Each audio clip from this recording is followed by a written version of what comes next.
Hola a todos, bienvenidos al canal. Mi nombre es Adrián y en esta ocasión estaremos hablando sobre síndrome ictérico. De esta forma, vamos adelante con el video. Para iniciar, vamos a ver un caso clínico extraído del examen MIR.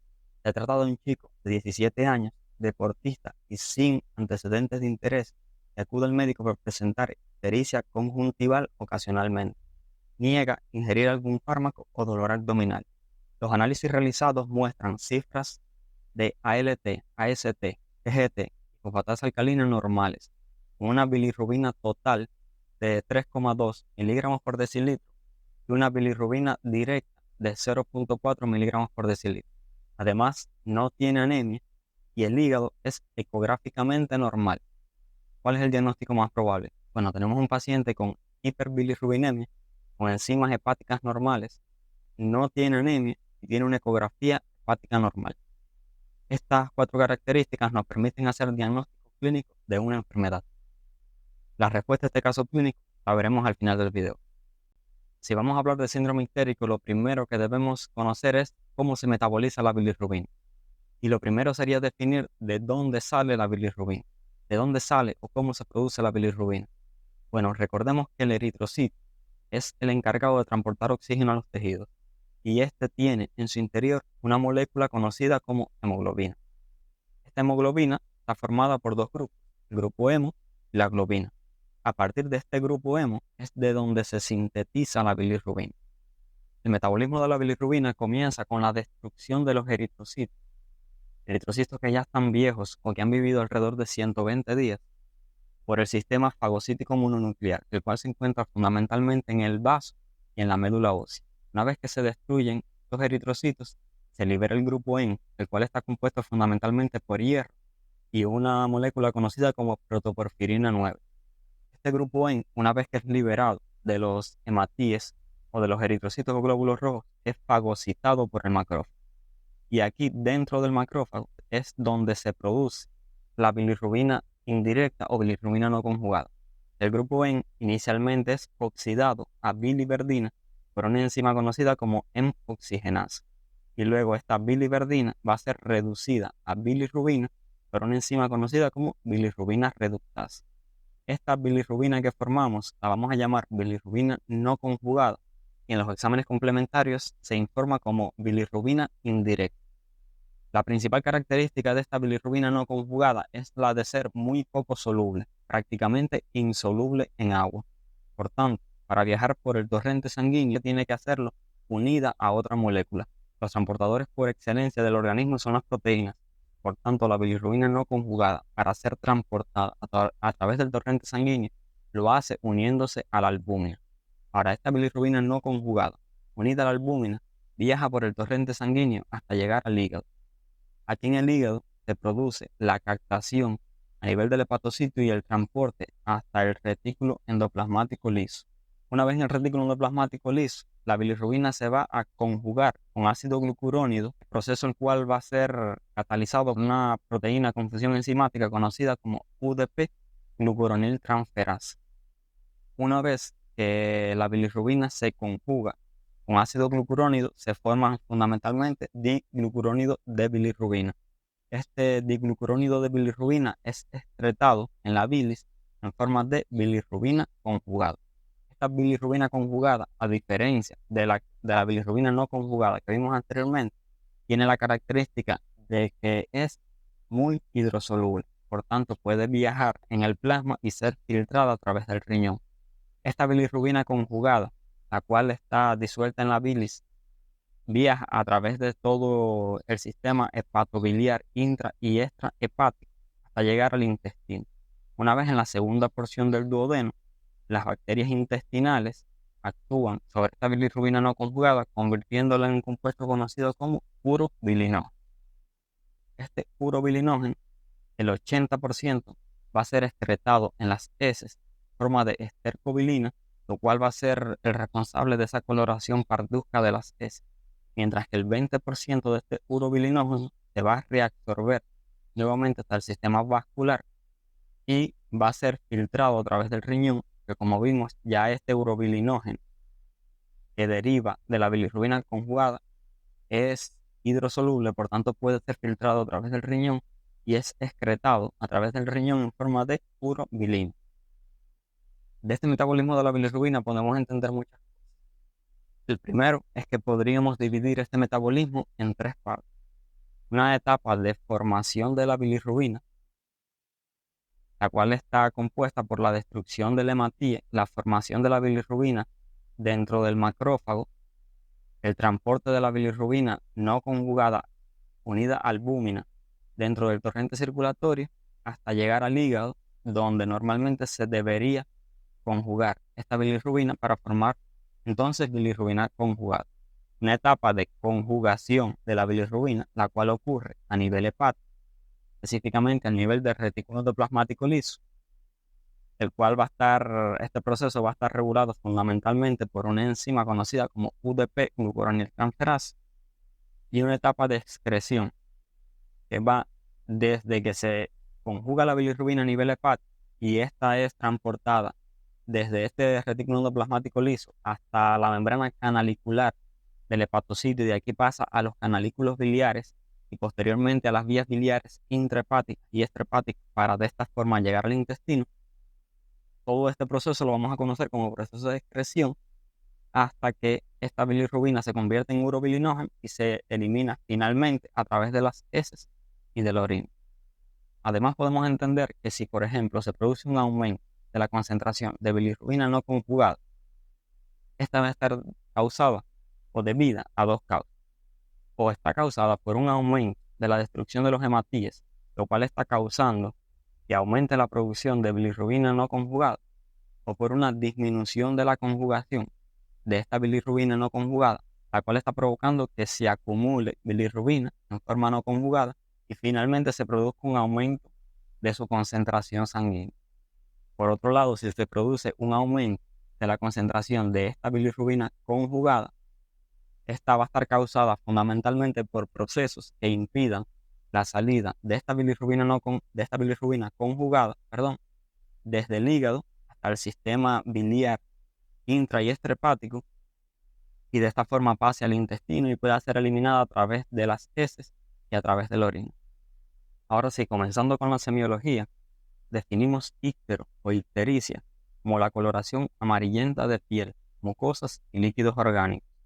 Este se debe al depósito tisular de bilirrubina, el cual es un metabolito pigmentado. ¿Qué es la bilirrubina? Bueno, es un pigmento tetrapirrólico que, como vimos, deriva de la protoporfirina, la cual es una molécula que está contenida en el grupo E. Su valor normal en sangre es menos de 1.2 miligramos por decilitro. En algunas bibliografías podrán encontrar que el valor normal que aparece es menos de 1 miligramo por decilitro. Y por tanto hablamos de hiperbilirrubinemia cuando los valores de bilirrubina en sangre están por encima de 1.2 miligramos por decilitro. Y aparece ya una ictericia franca cuando el valor está por encima de los 2 miligramos por decilitro. Otro concepto que debemos conocer es el íctero latente o ictericia latente, que se refiere a una elevación de las cifras de bilirrubina por encima del valor normal, o sea, por encima de 1 miligramo por decilitro, pero no hay íctero desde el punto de vista clínico. El subíctero va a ser cuando los valores de bilirrubina se encuentran aumentados por encima de 1 miligramo por decilitro y menor a 1.5 miligramos por decilitro, y si somos observadores podemos ver que el paciente tiene una ictericia ligera apenas visible.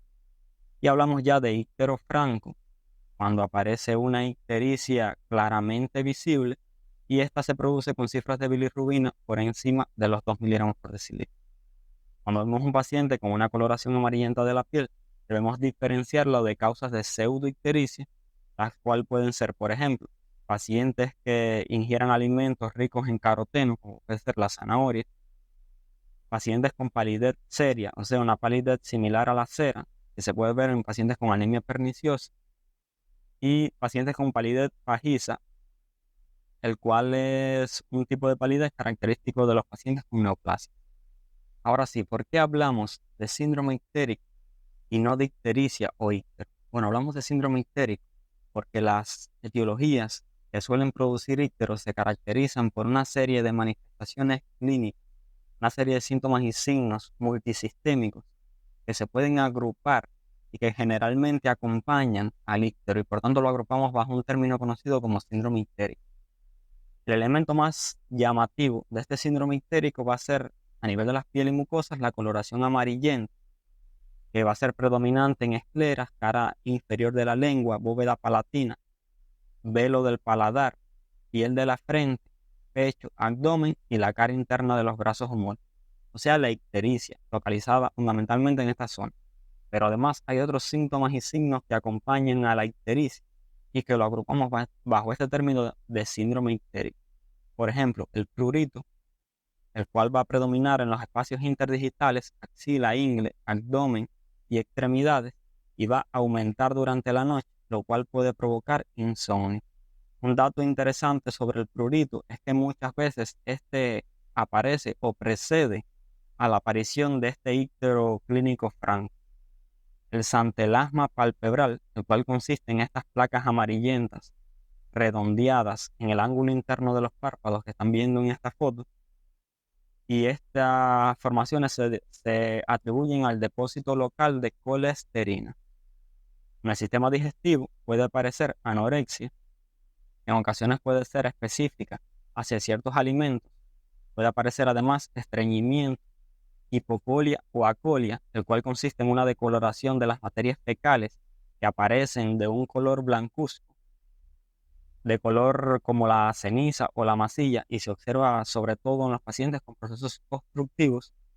La hipercolia, también conocida como pleiocromía fecal, la cual se observa en procesos hemolíticos por un aumento en la eliminación de bilirrubina conjugada. Y bueno, consiste, como su nombre lo indica, en una hipercolia, en un aumento de la coloración normal de las heces. En el sistema urinario podemos observar coluria, como estamos viendo aquí, que es una coloración parda de la orina. En el sistema cardiovascular hay tendencia a la bradicardia sinusal y a la hipotensión arterial. El sistema hemolinfopoyético puede demostrar hemorragias nasales, gingivales y subcutáneas debidas generalmente a la formación deficiente de factores de la coagulación. Generalmente es debido a la formación insuficiente a nivel hepático de factores de la coagulación vitamina K dependiente, ya sea causada por una insuficiencia hepática o causada por un déficit de vitamina K, debido generalmente a colestasis. A nivel del sistema nervioso central podemos observar insomnio, astenia, meralopia, que consiste en una dificultad para ver en la oscuridad, lo cual confiere ceguera nocturna a estos pacientes, y la xantopsia, que consiste en una visión amarillenta de los objetos. Desde el punto de vista clínico, según la tonalidad del íctero, podemos clasificarlo en 4 tipos. El íctero flavínico, el cual tiene un color amarillo claro y se observa fundamentalmente en los ícteros hemolíticos. La ictericia rubínica, que aparece de un color amarillo más intenso, con un tinte un tanto rojizo o anaranjado, y el origen de este tipo de íctero generalmente es hepatocelular. El íctero verdínico, el cual, como su nombre indica, tiene un tinte verdoso y se va a observar con mayor frecuencia en las ictericias obstructivas. Y el íctero melánico, el cual tiene un tono oscuro, casi negro, y que se va a observar en obstrucciones de larga duración, como ocurre, por ejemplo, en los pacientes con neoplasia de cabeza de páncreas. En cuanto a la fisiopatología del síndrome ictérico, como vimos anteriormente en su metabolismo, podríamos dividir las patologías que generalmente causan íctero en 3 grupos: en los pacientes con un íctero prehepático, un íctero hepático y un íctero posthepático. El íctero prehepático generalmente es debido a un aumento en la producción de bilirrubina, que puede ser por una destrucción exagerada de los hematíes, como ocurre en un grupo de enfermedades conocidas como anemias hemolíticas, las cuales no, cuando hablamos de anemia hemolítica, no nos referimos a una enfermedad, sino a un grupo inmenso de enfermedades que tienen como característica común la destrucción exagerada o precoz de los hematíes, y la eritropoyesis ineficaz, que se refiere a la destrucción a nivel de la médula ósea de los precursores eritrocitarios. Puede ser de causa hepática, por un trastorno en la captación y en la conjugación. Y aquí, por mencionar algunas causas, tenemos, por ejemplo, la inmadurez enzimática, que justifica la aparición de íctero durante los primeros días en los neonatos, por inmadurez enzimática de la UDP-glucuroniltransferasa, y la enfermedad de Gilbert y de Crigler-Najjar, que son enfermedades congénitas donde existe un déficit, ya sea absoluto o relativo, de esta UDP-glucuroniltransferasa. Y el íctero posthepático, Generalmente se debe a un trastorno en la excreción, causa obstructiva, como están viendo aquí, puede ser intrahepático o extrahepático. Y algunas causas pueden ser, por ejemplo, algunos síndromes genéticos como el síndrome de Dubin-Johnson, síndrome de Roth, o debido a colestasis intrahepática o extrahepática. El término colestasis, el cual estamos introduciendo en este momento, se refiere, como su nombre indica, a una éstasis de bilis, o sea, a una dificultad para drenar la bilis o esta bilirrubina conjugada que se formó a nivel hepático, para drenarla a través de todos estos conductos biliares intrahepáticos y extrahepáticos para llegar a la segunda porción del duodeno y de esta forma ser excretado a través de las heces y de la orina. En cuanto a los exámenes complementarios, cuando tenemos un paciente con ictericia, por supuesto, el primer examen complementario que vamos a indicar va a ser la medición de bilirrubina total y fraccionada. De esta forma vamos a dividir las hiperbilirrubinemias en dos tipos: aquella donde predomina un aumento de la fracción indirecta, cuya causa más frecuente y la que siempre vamos a pensar va a ser la hemólisis, y aquella hiperbilirrubinemia en la cual predomina la fracción directa, y esta generalmente es debida a causas obstructivas. Existen condiciones en las cuales se pueden aumentar tanto la fracción directa como la indirecta, y estas generalmente responden a causas hepatocelulares. En cuanto a las pruebas de función hepática, las enzimas hepáticas son los exámenes que se piden siempre en primera instancia, es decir, pedimos TGP, TGO y fosfatasa alcalina. Aquí solemos añadir siempre la GGT, ya que si tenemos un aumento de la fosfatasa alcalina, lo que nos va a decir si la causa de esta fosfatasa alcalina es hepática debido a colestasis va a ser la elevación concomitante de la GGT. Además vamos a pedir otras pruebas de función hepática, específicamente pruebas de síntesis hepática, como son las proteínas totales y albúmina y el coagulograma completo, que puede mostrar algunas alteraciones, generalmente secundario a un déficit de la síntesis de los factores de la coagulación vitamino K dependiente. En cuanto a los estudios de imagen, generalmente el primer examen complementario que se va a pedir en primera instancia va a ser la ecografía abdominal. Esta se la vamos a pedir a todos los pacientes, sobre todo a aquellos pacientes en los que existe sospecha de ictero obstructivo o patrón colestásico. La TAC de abdomen contrastada se va a pedir en pacientes en los cuales la ecografía abdominal no sea diagnóstica. La CEPRE o colangiopancreatografía retrógrada endoscópica se va a pedir sobre todo en aquellos pacientes en los que se sospeche patrón obstructivo o colestasis. Y en aquellos casos donde no se puede pedir la CEPRE, independientemente de cuál sea su causa, se puede pedir una colangiopancreatografía o resonancia magnética. Además, se pueden pedir otros exámenes complementarios si se sospechan etiologías específicas. Por ejemplo, determinación de mutaciones del gen UGT1A1, el cual va a codificar para la UDP-glucuroniltransferasa si se sospecha enfermedad de Gilbert o síndrome de Crigler-Najjar. La determinación de coproporfirinas urinarias si se sospecha síndrome de Rotor o síndrome de Dubin-Johnson. Determinación de ceruloplasmina si se sospecha enfermedad de Wilson. Determinación de alfa-1 antitripsina si se sospecha déficit de alfa-1 antitripsina. Determinación de anticuerpos antimitocondriales si se sospecha cirrosis biliar primaria. Determinación de antígenos para hepatitis B y anticuerpos para hepatitis C si se sospecha infección por hepatitis B o C crónica. Determinación de ferritina e índice de saturación de transferrina si se sospecha hemocromatosis hereditaria. Y determinación de LDH, altoglobina, conteo de reticulocitos y pruebas de Kunz si se sospecha anemia hemolítica. Por otro lado, en algunos casos, la prueba de oro, y la cual va a permitir hacer el diagnóstico de certeza, va a ser la biopsia hepática, aunque en muchos casos no es necesario hacerlo. Generalmente se hace biopsia hepática en los casos en los cuales la causa del ictero es hepatocelular. En cuanto a la orientación diagnóstica, lo primero que deberíamos tener en cuenta es la edad del paciente. Por ejemplo, si se trata de un paciente joven con ictericia aislada, debemos pensar inicialmente en síndromes hereditarios, como pueden ser, por ejemplo, el síndrome de Gilbert, el síndrome de Crigler-Najjar, el síndrome de Dubin-Johnson o el síndrome de Roth. Si la ictericia en un paciente joven se acompaña de datos de infección, deberíamos pensar en una hepatitis viral aguda, mientras que si la ictericia se acompaña de afectación neurológica, deberíamos pensar en una enfermedad hereditaria conocida como enfermedad de Wilson. Si en este mismo paciente joven la ictericia se acompaña de afectación pulmonar en forma de enfisema, deberíamos pensar en déficit de alfa-1 antitripsina. Mientras que en un paciente, independientemente de su edad, deberíamos valorar los factores de riesgo que tiene este paciente.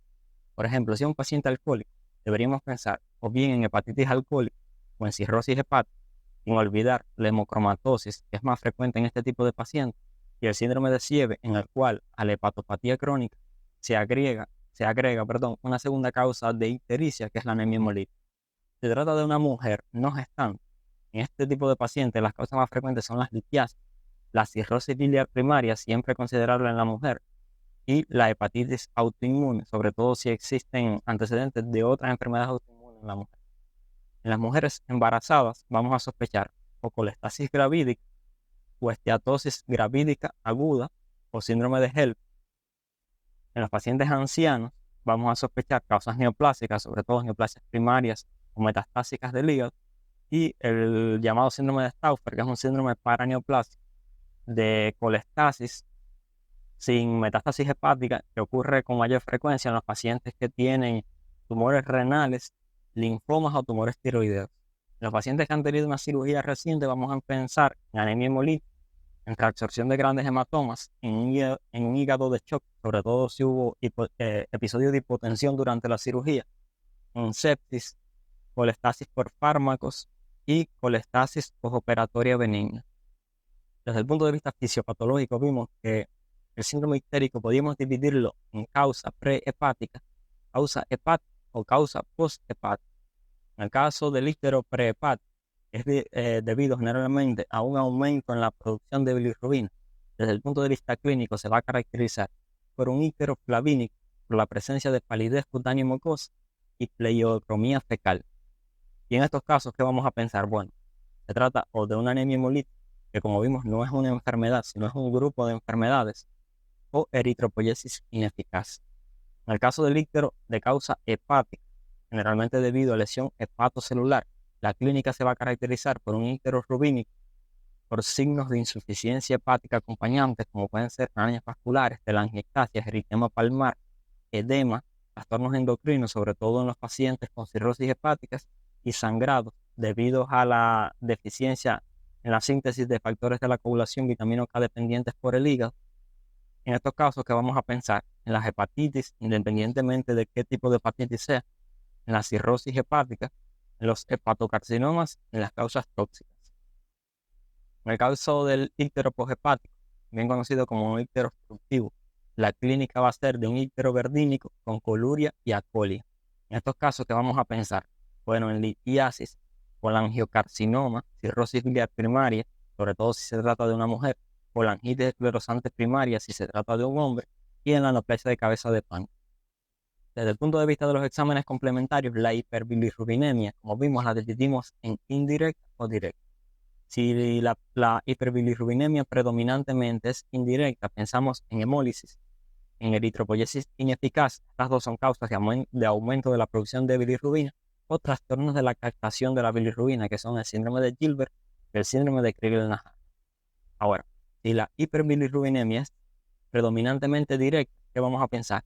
Hepatitis, cirrosis hepática, hepatocarcinoma, tóxicos, litiasis, colangiocarcinomas, la cirrosis biliar primaria en las mujeres, la colangitis esclerosante primaria en los hombres y la neoplasia de cabeza de páncreas, sobre todo en pacientes ancianos y que tengan otros factores de riesgo como fumadores. La elevación de las enzimas hepáticas nos va a permitir dividir a esta elevación de enzimas hepáticas en dos tipos de patrones: el patrón citolítico o patrón de destrucción celular y el patrón colestásico o patrón obstructivo. El patrón citolítico se va a caracterizar por una elevación marcada de la TGP y la TGO con una fosfatasa alcalina y GGT normal o ligeramente elevada. Va a tener un tiempo de protrombina prolongado que no va a mejorar con la administración de vitamina K, y esto lo vamos a llamar test de color negativo, y puede existir además elevación variable de la bilirrubina. Ahora, el patrón colestásico, por otro lado, va a ser todo lo contrario. Se va a caracterizar por una elevación de la fosfatasa alcalina y la GGT, que son enzimas de colestasis, con una TGP y una TGO normales o ligeramente elevadas. Por el contrario, va a tener un tiempo de protrombina prolongado, que sí va a mejorar con la administración de vitamina K, y esto lo vamos a llamar test de color positivo. Y la elevación de la bilirrubina va a ser a predominio de la bilirrubina directa. Cuando tenemos un patrón citolítico, ¿en qué vamos a pensar? en las hepatitis, independientemente de qué tipo de hepatitis y cuál sea su causa, en cirrosis hepática, hepatocarcinomas o tóxicos, son las causas más frecuentes. Mientras que el patrón colestásico puede ser debido a colestasis intrahepática o colestasis extrahepática. Las causas más frecuentes de forma general son las litiasis, los colangiocarcinomas, la cirrosis biliar primaria, la colangitis esclerosante primaria y la neoplasia de cabeza de pan. Ahora, hablando específicamente ya sobre el patrón colestásico, cuando tenemos un patrón colestásico, este patrón colestásico puede ser debido a colestasis intrahepática o colestasis extrahepática. ¿Cómo sabemos si un paciente tiene una colestasis intrahepática o extrahepática? Bueno, es muy sencillo. ¿Qué le vamos a pedir al paciente? Una ecografía abdominal.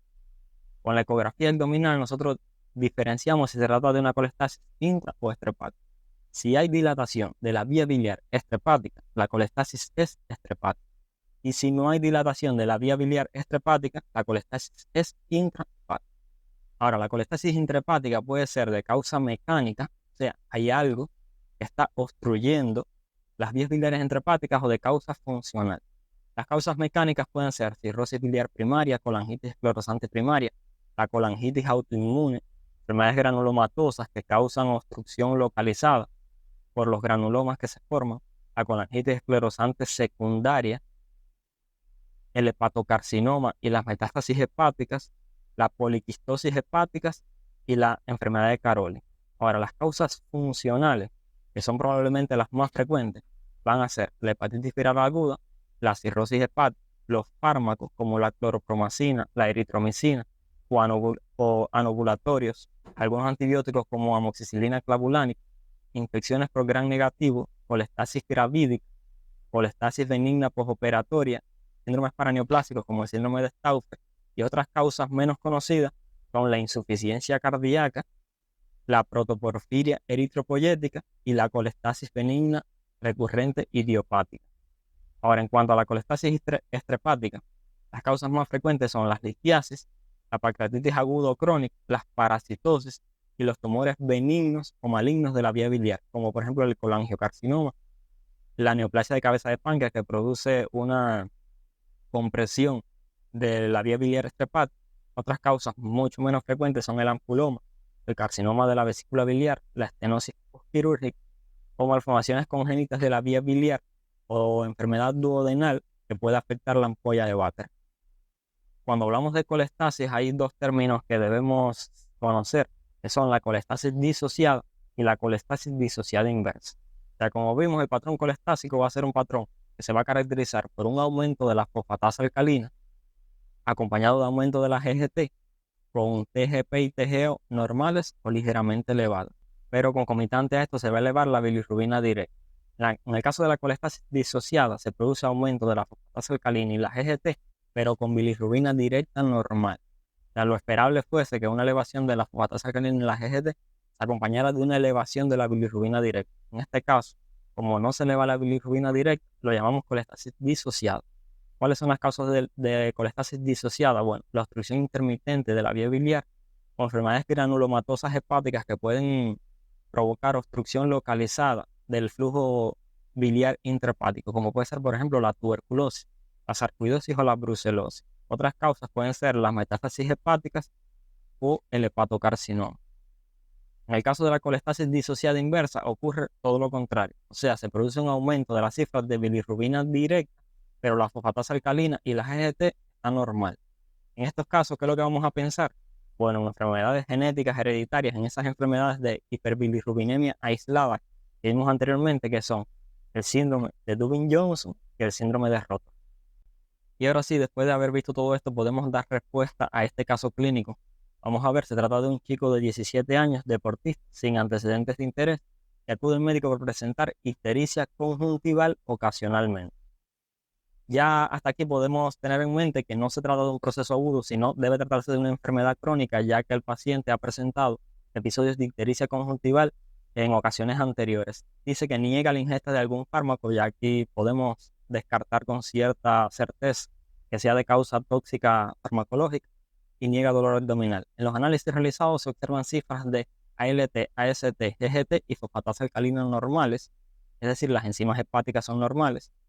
la bilirrubina total es de 3,2 miligramos por decilitro. Como vimos, cuando aumenta por encima de 1 o 1,2 miligramos por decilitro hay hiperbilirrubinemia. Por tanto, las cifras de bilirrubina están anormalmente aumentadas con una bilirrubina directa de 0,4 miligramos por decilitro. Es decir, esta bilirrubina de 0,4, si lo comparamos con 3,2 de bilirrubina total, es menos del 20% de la bilirrubina. Por tanto, esta hiperbilirrubinemia va a ser a predominio de la fracción indirecta. Además nos dice que no tiene anemia y que el hígado es ecográficamente normal. O sea, tenemos un paciente con hiperbilirrubinemia donde la fracción que predomina es la fracción indirecta. Cuando vemos hiperbilirrubinemia indirecta, como vimos anteriormente, debemos pensar o hay un aumento en la producción, hay una disminución en la captación de bilirrubina, ¿verdad? Vamos, las enzimas hepáticas están normales, o sea, no hay ni un patrón citolítico ni un patrón colestásico. No hay anemia, por lo que el aumento en la producción de bilirrubina por hemólisis o por eritropoyesis ineficaz ya es menos probable y tiene una ecografía hepática normal el paciente. Todo esto, estas características en un paciente joven de 17 años con ictericia fluctuante nos permite hacer el diagnóstico clínico de síndrome de Gilbert. Síndrome de Gilbert, como vimos, es una entidad de origen genético. Está causada por mutaciones del gen que codifica para una proteína, que es una proteína con función enzimática, la UDP-glucuroniltransferasa, que se encarga de conjugar la bilirrubina a nivel hepático. Esta misma alteración ocurre en el síndrome de Crigler-Najjar. Con estas características podemos hacer diagnóstico de síndrome de Gilbert y generalmente no es necesario realizar estudios genéticos para confirmar la mutación del gen, ya que costo-beneficio no es necesario, ya que esta enfermedad no requiere tratamiento y no constituye un riesgo para la vida del paciente. Y de esta forma llegamos al final de este video. Si les gustó, no olviden suscribirse. Si tienen alguna duda, pueden dejarlo en los comentarios. Y hasta el próximo video.